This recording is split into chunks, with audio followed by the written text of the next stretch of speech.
We have a number of items today, some for vote only, some just for presentation and information, and some for a larger discussion.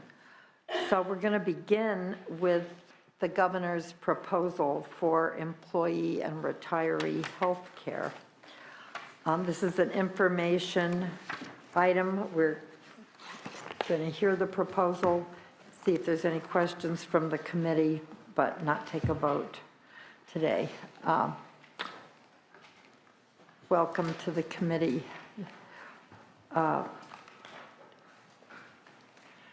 You're Eric Stern? Yes, thank you. Eric Stern with the Department of Finance.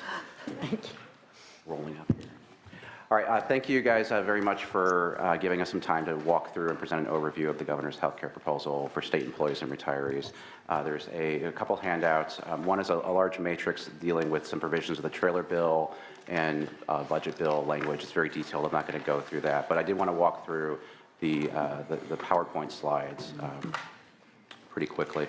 So, as many of you know, this is the retiree health care, known as OPEB, other post-employment benefits, is really the third and last of the large retirement liabilities that the administration has been dealing with over the last few years. Pension reform was a couple years ago. The CalSTRS funding plan for teachers' retirement was last year.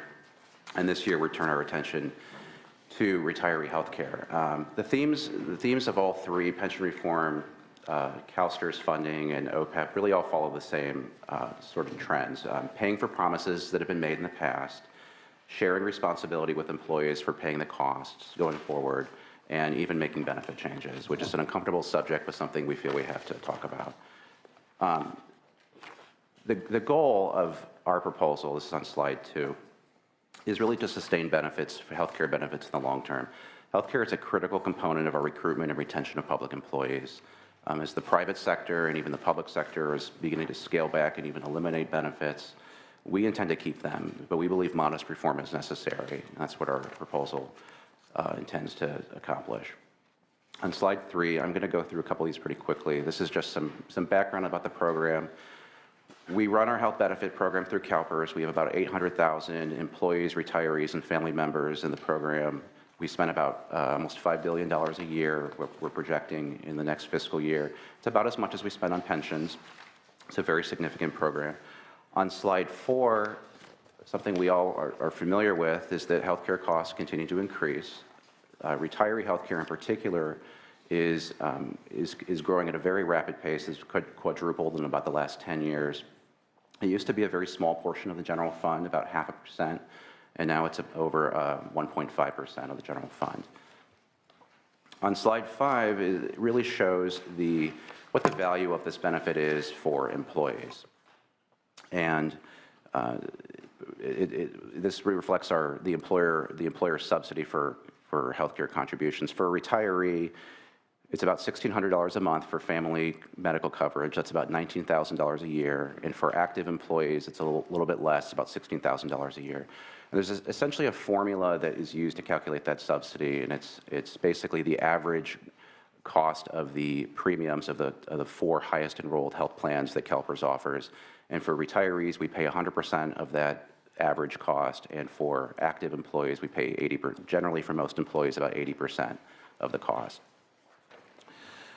All right, this gets us to the key elements of our proposal, slide 6. So the big piece of this, obviously, is we want to eliminate the unfunded liability. This is the approach we took with the CalSTRS funding plan last year as well. It's about the same size unfunded liability. The OPEB unfunded liability today is about $72 billion.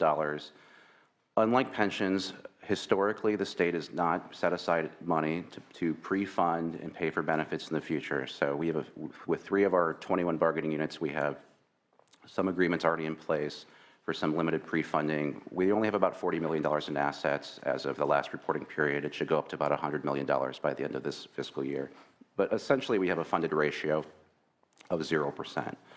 So on slide 7 shows just a visual display of what our plan does. If we do nothing, the beginning point's about $72 billion today of unfunded liability. It just keeps going up and up and up. Our plan basically freezes that and slowly erodes it down over the next 30 years. So slide 8, I want to just walk through some of the key elements of how this pre-funding proposal works. It's very, very different than CalSTRS funding plan from last year, which many of you are familiar with. With the CalSTRS funding plan, we essentially took the unfunded liability and treated it like a debt, and we're able to amortize it and essentially mortgage it over a 30-ish year period. And we split the costs with the state, with the school districts, and with the teachers. What the CalSTRS plan had going for it that the OPEB plan does not is that there was already a funding stream in place for CalSTRS. Like with all pension systems, we already pay sort of a base amount every year towards the funding of those pensions. With retiree health care, we aren't doing that, and we need to get started on that. So even if we wrote a check tomorrow for $72 billion and paid off the entire unfunded liability, the very next day we would start accruing new liabilities. That $72 billion only reflects all the benefits that have been accrued in the past. And so what we need to do, and this is the core element of the proposal, is we need to start paying what's known as the normal cost. That's really sort of the base amount that you can set aside every year that actuaries calculate. If you pay a little bit every year into a trust fund and let investment income grow on that, you'll be able to afford and finance benefits in the future when those employees retire. So our plan, similar to what we did with pension reform, is calling for a 50-50 cost share with employees. We would pay half the normal cost as the state, and the employees we're asking to pay half of the normal cost too. And then what we would do is we already have a trust fund set up at CalPERS, and we would push this money into the trust fund, and we'd let it sit there and grow investment income over a long period of time. There's not really a clear rule or law or standard of when you can start drawing down that money. You obviously don't want to start eating into your principal too quickly. What we've done is we work with our actuaries and we projected out how long should we sit on the trust fund money once we fully phase in our pre-funding contributions in order to reach 100% funded status, because essentially every dollar that goes into the trust fund is a dollar less of unfunded liability. And the longer you sit on the money, the longer the investment income is going to grow. And so the actuaries project that if we wait and hold on to the money and essentially lock it up for about 30 years, we'll be able to have a fully funded retiree health care system. And at that point, we'll be able to get off the pay-as-you-go approach. So slide 9 displays what I'm talking about. So right now we're on pay-as-you-go, which means as the benefits, as the bill comes in, we pay the benefits. What our plan calls for is staying on a pay-as-you-go approach, which today is about $2 billion a year. We would kick in more money every year with employees for the next 30 years. And so what that does is that it actually increases costs for essentially the next 30 years. This plan won't save money until we reach that fully funded status. And we more or less, we flip a switch and we start pulling down investment income at that point and leading to very, very significant savings. Over 50 years, we project that this plan will net out about $200 billion in savings over 50 years. In the first 30 years, though, however, it's going to cost probably about $20 billion cumulatively extra.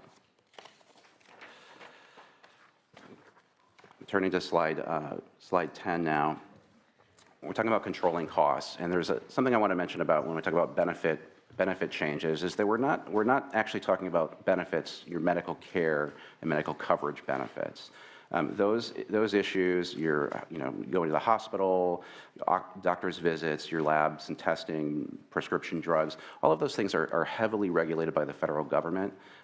There's certain, with the Affordable Care Act, there's even stronger standards that are in place. We're not talking about that. What we're talking about when we talk about benefit changes, we're actually talking about the financial subsidy, really. We're talking about how much the state should pay towards that benefit. And so what we've proposed, similar to what we did with pension reform, was for new employees going forward, we would operate a slightly different plan than what current employees have. We would extend the number of years needed to work toward to get that state's contribution. Right now, it's a minimum of 10 years for most state employees. We would increase that up to 15 years. You fully vest after 25 years then. We would also recalibrate the retiree subsidy from the 100% subsidy of the average premium cost down to the 80% subsidy, which most current employees get. We would also eliminate Part B Medicare subsidy, which is a sort of a little-known benefit, but it's almost like a bonus benefit where we reimburse retirees for a Medicare sort of surcharge that's taken out of your Social Security check.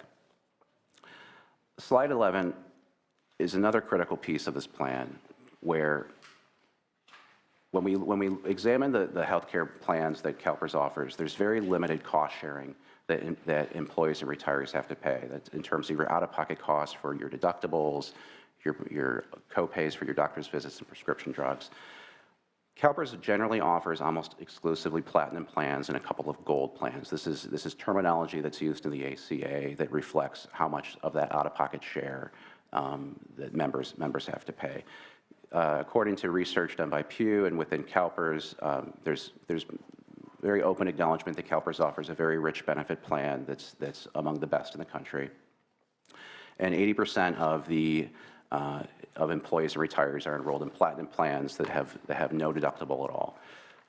What our proposal is calling to do on slide 12 is to try to, we want to sort of disrupt the model a little bit and introduce some more serious competition with a high deductible healthcare plan. This is getting a lot of attention out there, and I know we're going to hear some more soon about it. A high deductible healthcare plan is a specific term for a health plan that has a minimum deductible of about $1,300 for an individual and $2,600 for families. There's a unique element with a specific high deductible healthcare plan that you can offer a health savings account attached to it to defray out-of-pocket expenses, to defray that deductible. An HSA is essentially a 401k plan for healthcare costs that remain with employees. High deductible healthcare plans have been growing very, very popular across the private sector as well as the public sector. 19 states now offer plans with at least $1,500 annual deductibles. 8 of those states provide an HSA or similar contribution: Pennsylvania, Nevada, Utah, Kentucky, Kansas, Indiana, Georgia, and Delaware. The federal government also provides a high deductible healthcare plan with an offsetting HSA contribution to its employees. Slide 11 talks about the advantages that this proposal has. One is that it puts more money in employees' paychecks. Employees, as our healthcare costs have gone up for the state budget, it also affects the employees. And even though that percentage subsidy, that 80% subsidy and 100% subsidy for retirees essentially has remained unchanged, the proportionate share remains unchanged. The actual dollar amount that's coming out of employees' paychecks continues to go up. It's about doubled in the last 10 years. Employees know that the healthcare costs are continuing to go up. The state's going to make an employer contribution. We're going to bargain that with their unions to put some money into the HSAs to offset the out-of-pocket costs. They're going to be owned by employees. There's not a use it or lose it approach with HSAs. And one of the biggest things is that if we're able to get this into the mix of plans that are offered by CalPERS, it really provides a good cushion against the Cadillac tax. And this is an issue that we're going to be hearing a lot about over the next few years as part of ACA. There is an excise tax on rich healthcare plans, these platinum plans. And the purpose of it is really to try to discourage overutilization of healthcare. When you have low out-of-pocket costs, people tend to use the doctor more. When we do recognize that, providing an HSA contribution will minimize some of that impact on employees. So some common concerns that we've been hearing that I want to just take a quick second to address is that there is a cost shift to employees, that there's a concern that employees would face financial hardship and avoid medical care, and that younger, healthier people are going to join cheaper plans and then have some sort of disruptive effect to increase cost to the other plans by hurting the risk pool. Just a few responses to that is that the high deductible healthcare plan that we're proposing is not mandatory for anyone. You don't have to join it if you don't want to join it. If it's a good idea for you, it's a good idea for you. Healthcare choices are very personal, sensitive choices for people, and we're not dictating what sort of plan anyone should join or not join. We do believe that this type of plan would be popular with employees, though, especially with people who are essentially being charged a lot for healthcare that they're not using. There's a big value to employees because of the cost. These aren't junk plans either because of the federal regulations, the AC regulations of the minimum coverage, preventative care without copays. You can carve out prescription drugs from the deductible. In terms of sort of shifting risk around to the other healthcare plans, this is a function of competition that's already happening every year at CalPERS. Every year that they have open enrollment, when plan benefit design changes happen, when the premiums increase or decrease, the risk is redistributed every year already. And we think that it's really a function of fairness too. If healthier employees want to pay less for insurance, we shouldn't be forcing them to pay more for insurance that they don't need and they don't want. According to CalPERS survey information, half of their members consume less than $1,000 in healthcare costs a year. Get to the third sort of and final component of our plan on page 16 is increasing transparency and accountability. A critical part of this plan is to shine a lot of light on a program that really doesn't get a lot of attention. And earlier I said that healthcare costs about as much as pensions do for the state, but we don't give it a lot of attention in the state budget. There's not a lot of strong reporting requirements attached to it. A lot of the healthcare costs are sort of buried within a departmental budget. We don't have a sort of a line item that we see every year on it. Retiree healthcare costs have a separate line item that gets a little bit more exposure. But we want to increase oversight. We want to engage employees and the legislature a lot more in talking about this big issue that really isn't going to go away. So we have a couple different trailer bills on page 17. First trailer bill deals more with health benefit administration issues. This includes the requirement for CalPERS to offer an optional high deductible health care plan for state employees, and the trailer bill stipulates that it only has to be offered to state employees. There would be some regular verification of dependent eligibility. About a year ago, CalPERS finished up a big review and audit of all the dependents and spouses of state employees and retirees and their local members too. Found a lot of folks were improperly enrolled on the healthcare plans, sort of some low-hanging fruit. We were able to get some cost savings. But we want to ensure that we have regular verification and making sure people don't re-enroll on the plans who aren't eligible to be in our benefit plans. This trailer bill also includes many of the reporting requirements I mentioned earlier, the 50/50 standard for pre-funding retiree healthcare costs, splitting that normal cost share with employees, and also this lockbox component, which reflects the strategy of paying the normal cost and then sitting on those dollars in the trust fund for about 30 years before we would actually use the investment income in order for us to more rapidly pay off the unfunded liability and eliminate it. The second trailer bill are issues that are really going to have an approach that we go to the unions and sit down and talk with these folks about. But we wanted to include a trailer bill about it, really in the interest of sunshine and transparency, and to make it really clear what we're asking for. A lot of times in bargaining, which we're involved with right now with several of our unions, we keep our cards pretty close to the vest on what we're talking about. But we wanted to be really open and lay things out and say this is what we're coming to the table with. Is that we're going to change the retiree subsidy. We're going to lower that explicit subsidy. We're going to be asking to increase the vesting schedule, eliminate the Part B reimbursement, and applying to all state employees, including the CSU and legislative staff and judicial staff too. And that's pretty much it. So happy to answer questions. Thank you. I think we'll hear from the LAO first and then go to questions.